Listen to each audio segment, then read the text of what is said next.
Lecture number 1 FSC part 2 biology chapter number 15 आज हम start करेंगे होम्योस्टेसिस। हमारा आज का जो टॉपिक है वो क्या है, इंट्रोडक्शन टू होम्योस्टेसिस। हम आज के लेक्चर में देखेंगे कि होम्योस्टेसिस किसे कहते हैं। तो इसको समझने से पहले मैं आपको कुछ एग्जाम्पल देती हूँ। फॉर एग्जाम्पल, आपको पता है कि इस दुनिया के अंदर हर चीज़ जो है वो इत्तेदाल से काम कर रही है, यानी कि एक बैलेंस्ड वे में वर्किंग हो रही है। किसी भी चीज़ की आप बात करें तो अगर वो लिमिट्स में रह के, ठीक है, जो उसकी हदूद मुकर्रर की गई हैं उसमें रह के वो वर्किंग जो है वो प्रॉपरली कर सकती है। अगर वो उन लिमिट से बाहर आ जाए तो उसके अंदर क्या होता है, डिस्ट्रक्शन काज होती है, ठीक है, डिस्ट्रॉय हो जाती है वो चीज़। अब जैसा कि अगर हम खुश हैं, हैप्पी हैं, तो वो हैप्पीनेस अगर एक लिमिट तक है, ठीक है ना, तो वो हमारी हेल्थ के लिए अच्छी है। लेकिन वो हद से बढ़ गई है तो वो हमारी हेल्थ के लिए क्या है, नुकसानदेह है। इस तरह अगर हमें कोई डिप्रेशन है, एंजाइटी है, तो अगर वो एक लिमिट में है एंजाइटी, दैट्स गुड, ठीक है, नॉट वेरी हार्मफुल। बट अगर एंजाइटी अपनी लिमिट्स क्रॉस कर जाए, ठीक है, एक हाई लेवल पे चले जाए, तो वो एंजाइटी भी आपकी हेल्थ को इफेक्ट करती है। मीन टू से कि जितनी भी चीज़ें हैं वो एक लिमिट में है, इत्तेदाल में है, बैलेंस्ड में है। कहते हैं ना कि excess of everything is bad. हर चीज़, किसी भी चीज़ की जो ज्यादती है, उसका हद से ज़्यादा तजावुज़ कर जाना वो नुकसानदेह होता है। तो इसी तरह लिविंग ऑर्गेनिज्म के अंदर जो फंक्शंस हैं वो प्रॉपरली परफॉर्म हो रहे होते हैं। अब सम टाइम क्या होता है, हमारी बॉडी जो है वो आइडियल तो नहीं है ना, चेंजिंग आती रहती है, बॉडी के अंदर तब्दीलियां रोनुमा होती रहती हैं। अब उन चेंजिंग की वजह से जो फंक्शंस हमारी बॉडी के अंदर परफॉर्म हो रहे हैं, ठीक है, अगर वो डिस्टर्ब हो जाएं तो उनको अपनी एग्जैक्ट पोजीशन पे लाने के लिए, उनको बैलेंस्ड करने के लिए जो बॉडी की एबिलिटी होती है, that is known as homeostasis. उसको हम क्या नाम देते हैं, होम्योस्टेसिस। के बॉडी की वो एबिलिटी कि वो इंटरनल इन्वायरमेंट को मेंटेन करे, that is known as homeostasis. अब इंटरनल इन्वायरमेंट किसे कहते हैं? इंटरनल इन्वायरमेंट बेसिकली हमारा क्या होता है, माहौल। हम इन्वायरमेंट के बारे में हमारा ये कॉन्सेप्ट होता है कि हमारी जो बाहर वाली सारी चीज़ें हैं, सराउंडिंग में जो चीज़ें हैं, दैट्स इन्वायरमेंट, वो भी इन्वायरमेंट है। लेकिन बेसिकली इन्वायरमेंट की 2 टाइप्स होती हैं, internal environment and external environment. These are the 2 types of environment. Definition को क्लियर करते हैं। An ability of a body, एक बॉडी की ability to maintain a constant internal environment is called homeostasis. कि body की ये ability, उसके अंदर ये सलाहियत का होना कि वो बॉडी के अंदर होने वाले तमाम फंक्शंस को, प्रोग्राम को, उसके इंटरनल इन्वायरमेंट को मेंटेन रखे, बैलेंस्ड रखे, that is known as homeostasis. उसको हम होम्योस्टेसिस का नाम देते हैं। अब बॉडी को होम्योस्टेसिस की ज़रूरत क्यों है? हर चीज़ की कोई ना कोई रीज़न तो होती है ना। अब एज वी नो डैट कि हमारी बॉडी, अभी मैंने कहा कि आइडियल नहीं है, उसके अंदर क्या होगा, फ्लक्चुएशन आएंगी, इंटरनल इन्वायरमेंट चेंज करेगा। अब इन्वायरमेंट को पहले डिस्कस करते हैं, देन दोबारा डेफिनेशन की तरफ जाएंगे। अभी हमने डेफिनेशन के अंदर एक टर्मिनोलॉजी यूज़ की, दैट इज इन्वायरमेंट। हमने कहा कि हम इंटरनल इन्वायरमेंट को क्या रखते हैं, बैलेंस्ड रखते हैं, मेंटेन रखते हैं। अब इन्वायरमेंट 2 तरह के हमारे पास होते हैं बच्चे। पहला होता है इंटरनल इन्वायरमेंट और एक्सटर्नल इन्वायरमेंट। इंटरनल इन्वायरमेंट जो हमारी बॉडी के अंदर का इन्वायरमेंट है, दैट्स इज इंटरनल इन्वायरमेंट। और जो बॉडी के बाहर सराउंडिंग में, वो क्या है, एक्सटर्नल इन्वायरमेंट। इंटरनल कहते हैं अंदरूनी, एक्सटर्नल बैरूनी, inside the body, outside the body. Inside में क्या आता है, ब्लड आ जाता है, सेल आ जाते हैं, और आउटसाइड में हमारे पास क्या आ जाता है, air, temperature, water, humidity means नमी, इसके अलावा sunlight, that's our external environment. अब बेसिकली क्या होता है कि एक्सटर्नल इन्वायरमेंट इंटरनल इन्वायरमेंट के अंदर होने वाली चेंजेस का बाइस बनता है। एक्सटर्नल इन्वायरमेंट इंटरनल इन्वायरमेंट को चेंज करवाता है। कैसे? एज वी नो डैट कि एक्सटर्नल इन्वायरमेंट जो है वो कांस्टेंट नहीं होता, इसके अंदर वेरिएशंस आती रहती हैं, चेंजिंग आती रहती है। कैसे? टेम्परेचर चेंज होता है, सर्दियों में ठंड जो है ज़्यादा होगी, टेम्परेचर जो है, और गर्मियों में टेम्परेचर ज़्यादा होता है, गर्मी ज़्यादा होती है। इस तरह एक्सटर्नल इन्वायरमेंट हमारा क्या करता रहता है? फ्लक्चुएट करता है, चेंजिंग आती है, उसके अंदर वेरिएशन होती है, कांस्टेंट नहीं होता। तो जब एक्सटर्नल इन्वायरमेंट चेंज करता है उसकी वजह से हमारा इंटरनल इन्वायरमेंट यानी कि इनसाइड बॉडी जो हमारा इन्वायरमेंट है वो क्या होता है? चेंज हो जाता है। अब रीज़न क्या हुई इंटरनल इन्वायरमेंट चेंज क्यों हुआ? एक्सटर्नल इन्वायरमेंट के चेंज होने से। और एक्सटर्नल इन्वायरमेंट हमें पता है किसी भी टाइम जो है उसके अंदर वेरिएशन जो है वो आ सकती है। अब क्या होता है कि लिविंग ऑर्गेनिज्म के अंदर कुछ ऐसे फंक्शंस होते हैं, कुछ ऐसी एबिलिटीज होती हैं कि वो अपने इंटरनल इन्वायरमेंट को बैलेंस्ड रखें, ठीक है, from the changing of external environment, that is known as homeostasis. अब यहाँ पे क्वेश्चन ये होना चाहिए कि इंटरनल कंडीशंस, बेसिकली जो इंटरनल इन्वायरमेंट है उसी को हम इंटरनल कंडीशंस भी कहते हैं।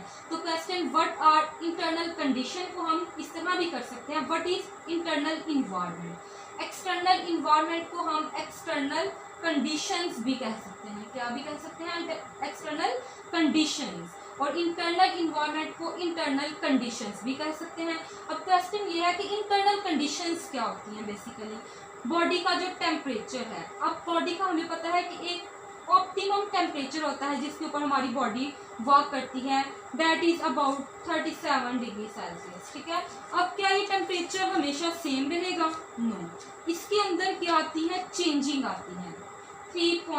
37.6 डिग्री बिल्कुल एक्यूरेट जो टेम्परेचर है बॉडी का ऑप्टिमम, जिसके ऊपर जो हमारी बॉडी है वर्क करती है।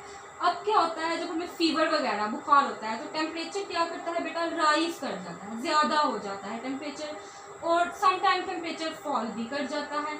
अब इसके टेम्परेचर के अनबैलेंस होने की वजह से बॉडी के अंदर क्या आएगी? चेंजिंग आएगी, और वो चेंजिंग क्या करेंगी? डिस्ट्रक्शन काज करवाएंगी। इंजाइम्स जो है हमें पता है हमारी बॉडी के, जिसके ऊपर पूरी लाइफ क्या करती है? कंसिस्ट करती है, वो ऑप्टिमम टेम्परेचर के ऊपर ही वर्क करते हैं।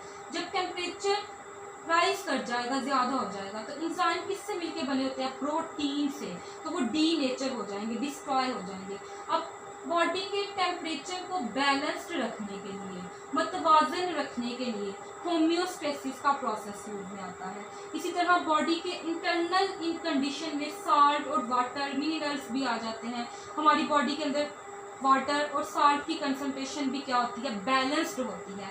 अब हम ये नहीं कह सकते, अब कुछ लोग में कॉन्सेप्ट ये बना होता है कि पानी जो है वो भी पीते जाएं, बहुत अच्छा है सेहत के लिए। No, excess of everything is bad, ठीक है। हर चीज़ की लिमिट होती है।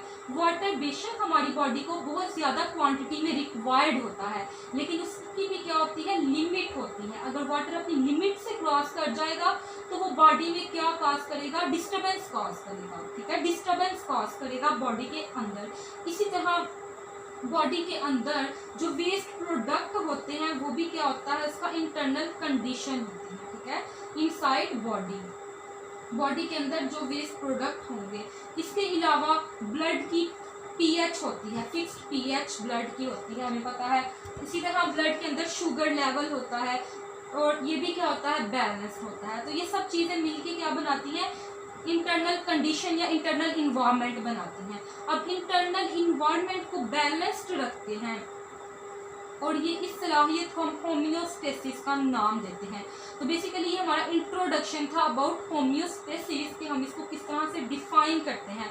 होप सो कि आपको यहाँ तक बेटा क्लियर हो गया होगा कि डेफिनेशन क्या है। Homeostasis is the ability of a body to maintain constant internal environment is called homeostasis. के एक्सटर्नल इन्वायरमेंट के अंदर जब कोई चेंज आ जाए तो इंटरनल इन्वायरमेंट के अंदर जो कंडीशंस हैं वो बैलेंस्ड रहें, जो फंक्शंस हैं वो प्रॉपरली होते रहें, तो इस एबिलिटी को हम होम्योस्टेसिस का नेम देते हैं। अब नेक्स्ट हम देखते हैं कुछ कंडीशंस हैं होम्योस्टेसिस की, कुछ कंपोनेंट्स हैं, उनको हम स्टडी करते हैं। Components of homeostasis.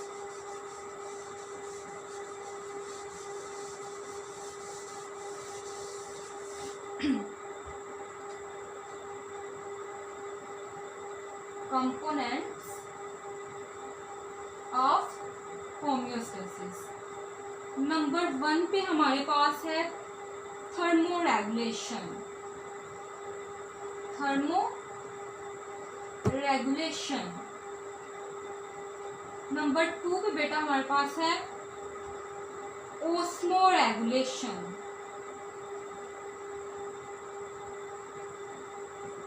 And number 3 पे हमारे पास है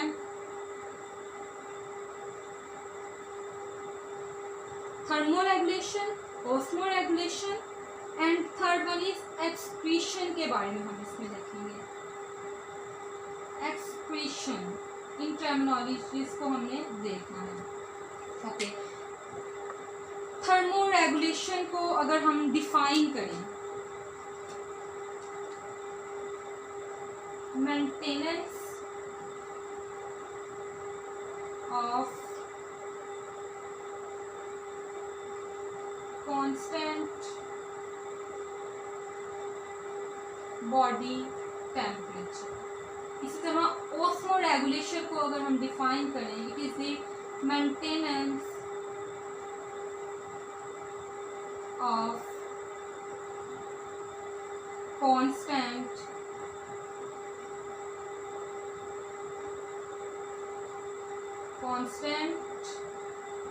water and electrolyte.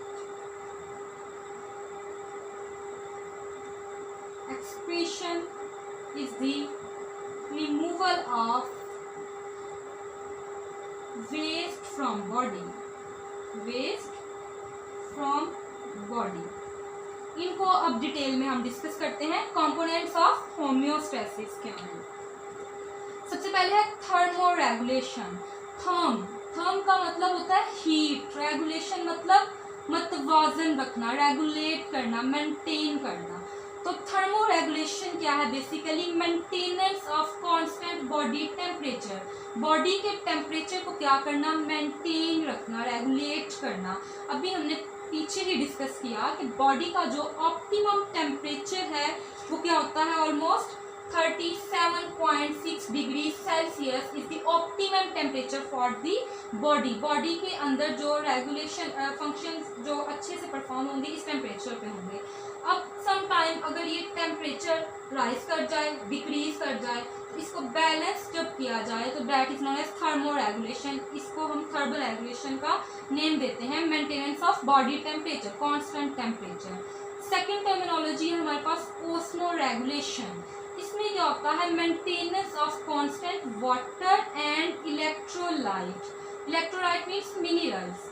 As we know that हमारी बॉडी के अंदर वाटर भी प्रेजेंट होता है, मिनरल्स भी प्रेजेंट होते हैं। अब इनकी मिकदार को, इनकी क्वांटिटी को बैलेंस्ड रखना इज नोन एज ओस्मोरेगुलेशन। नेक्स्ट हमारे पास है and last one is excretion. Excretion को अगर हम डिफाइन करें बेटा तो हम कहते हैं removal of waste from body.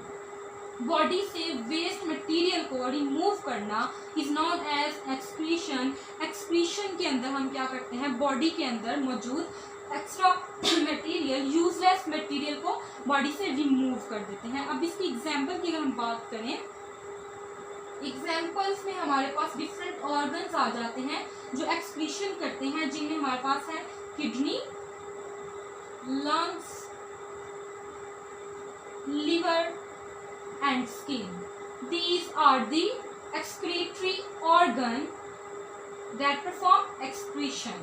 अब excretion क्या होता है? हमारी बॉडी के अंदर वेस्ट जो प्रोडक्ट हैं वो बॉडी के अंदर मौजूद फंक्शंस को क्या करेंगे? डिस्टर्ब करेंगे।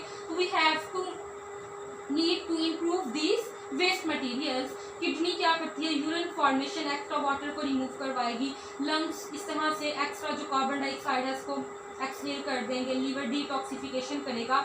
स्किन के थ्रू जो है हमारे पास स्वेट ग्लैंड्स होते हैं, स्वेटिंग की मदद से जो पसीना आता है, एक्स्ट्रा मिनरल जो है बॉडी से वो भी क्या हो जाते हैं? रिमूव हो जाते हैं। तो एक्सक्रीशन के अंदर जो है बॉडी के अंदर से एक्स्ट्रा मटेरियल को रिमूव करवाया जाता है ताकि बॉडी के इंटरनल इन्वायरमेंट को बैलेंस्ड रखा जाए। तो ये जो 3 कंपोनेंट्स हैं ये basically thermoregulation, osmoregulation and excretion, ये हम किस लिए यूज़ कर रहे हैं, हमारी बॉडी किस लिए इनको यूज़ करती है, तो बॉडी के इंटरनल इन्वायरमेंट को मेंटेन करे। जो बॉडी का इंटरनल इन्वायरमेंट है जब वो मेंटेन होगा तो फंक्शंस जो है वो प्रॉपरली परफॉर्म होंगे। तो ये हमारा इंट्रोडक्शन था आज अबाउट होम्योस्टेसिस के what is homeostasis. Hope so कि ये आपको क्लियर हो गया।